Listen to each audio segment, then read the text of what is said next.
राधानगरी धरणाचे 6 आणि 3 क्रमांकाचे स्वयंचलित दरवाजे अजूनही खुले आहेत। त्यातून वीज निर्मितीसह एकूण 4256 क्युसेक पाण्याचा विसर्ग भोगावती नदीपात्रात सुरूच आहे। राधानगरी धरणातून होणारा विसर्ग कायम असल्याने भोगावती नदीच्या पाणी पातळीत वाढ होऊन पाणी पात्राबाहेर आलंय। दरम्यान राधानगरी परिसरात आज दिवसभर ऊन पावसाचा खेळ सुरू होता। गेल्या काही दिवसांपासून झालेल्या पावसामुळे भरलेल्या राधानगरी धरणातून सुरू असलेला पाण्याचा विसर्ग आजही कायम आहे। आजच्या आकडेवारीनुसार धरणाची पाणी पातळी 347.13 फूट असून जलाशयात 8390.53 दशलक्ष घनफूट पाणीसाठा आहे।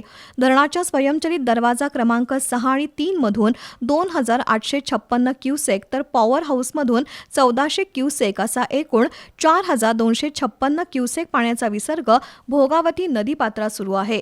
आजचा पाऊस 53 मिलीमीटर इतका झाला असून आज दिवसभरामध्ये ऊन पावसाचा खेळ सुरू होता।